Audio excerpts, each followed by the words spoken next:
For today's videos, ayan, gagawa na naman tayo panibagong videos at ayan, naghihiwa. Nakikita nyo yan kung ano yan. It's calabasa. It's called squash. Squash. Kulay na squash.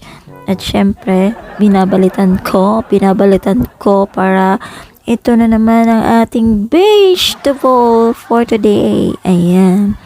Hiniwa-hiwa ko na nga yan, guys. Ayan. Guys, i-steam ko lang to at ilalagay ko sa rice. Ilalagay ko lang yan.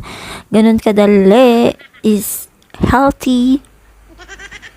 Paghiwa-hiwalayin natin para at least ma-deform siya. And saraduan na natin. And start na. Ganun lang kadali. And for today's, ayan, may baby cabbage ako dito, guys. Hiwa-hiwalayin na rin. Para good. Ayan, good or bad? Hindi.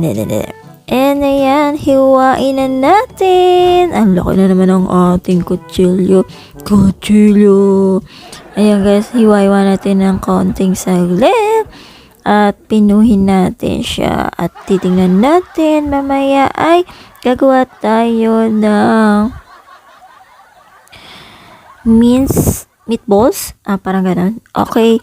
Yan, hiniwa-hiwa ko na, guys. Ayan.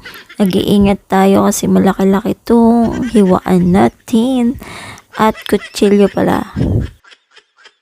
Ayan na, guys. May minced pork ako dito at pinaghalo-halo ko na, guys.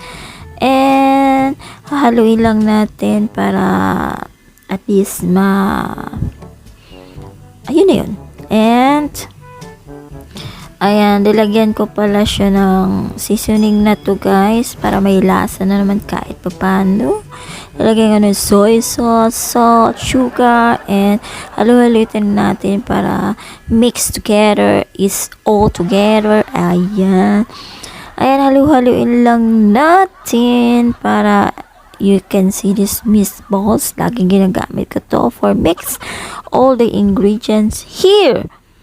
Ayan, kitchen dito, kitchen doon. Ayan.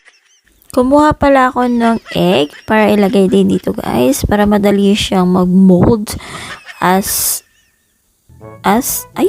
in. Nakikita nyo mamaya kung paano gawin. And, ayan, i-mix na lang natin habang tayo naghihintay. I-mix na lang natin. Ay, guys, gumamit pala ako ng mixing para at least ma-mix ng todo yung meat tsaka yung cabbage. Ayan, inopen ko na siya, guys. Gagamitin ko na yung powers na yan para at least. Ayan, dito ko nilagay yung flour. Nakita-kita nyo naman, lagyan ko yung flour. And then, close it. And after the want, ayan, open for the vegetable. 30 minutes yata or 30 seconds lang yan, guys. And mix it. Mapipino na yan, guys. And that's it. O, diba? Sobrang mix na siya, guys. Ayan. Ayan na yung kilabasan na pinagmix ko na yung meat tsaka cabbage siya, guys. Ganyan nakalaki. And after the one, ilagay ko sa mixing bowl ulit para matansya ko pagluluto ko mamaya, guys. Ayan. At least mahugasan ko na to yung mixing ano ba to? Blender dyan, guys. I-blend ko pala siya, guys. Para na mapino siya. Ayan, guys. Kitang-kita mo naman nyo. Ayan, another kawali na naman tayo, guys. And ilagay ko na nga sa mixing bowl. And syempre, kukuha tayo ng maayos-ayos na kutsara para mailagay na natin sa ating kawali. And then, gagawa tayo na ayan, nilagay ko na sa kawali para maperito na siya, guys. And konti lang yung oil ko para hindi siya masyadong oily. Alam niyo naman ang aking mga amo, sensitive sa oil. And after the one, ilan na yan? 3 na yan, guys. I love you. I love you, guys. Kaya, kung di pa kayo nakaka-subscribe sa akin channel, subscribe! And 4 na yan, guys. I love you so much. Ayun ang ibig sabihin for today's. Ayan. Ayan. After maluto, baliktarin na natin. Dapat golden brown. Ayan, baliktarin natin. Medyo siya ay napaka-soft pag binaliktad. Kaya, mismong pag binaliktad mo, parang hot cake na siya na buo. Para masarap. At hindi maghiwa-hiwalay. Ayan, baliktarin na natin. Ayan, di ba naluto na siya, guys? Ayan, para siyang meatballs. Mga meatballs nga, guys. Pero hindi ko siya lalagyan ng soy sauce. At syempre, clear lang siya, guys. Ayan, luto na, guys. Ganyan lang siya.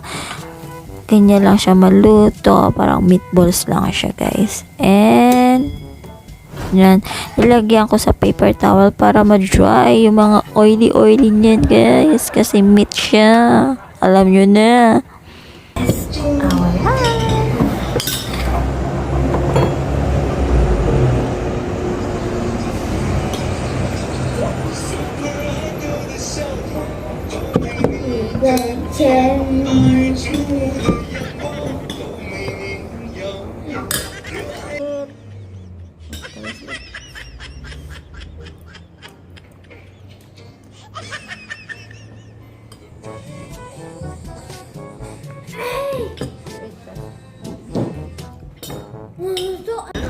Let's eat. Our lunch is today is lunch healthy.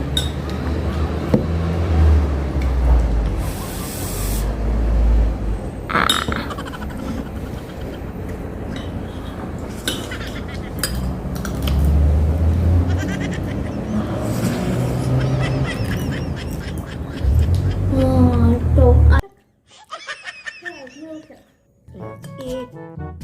Wait, a milkshake. We eat, okay.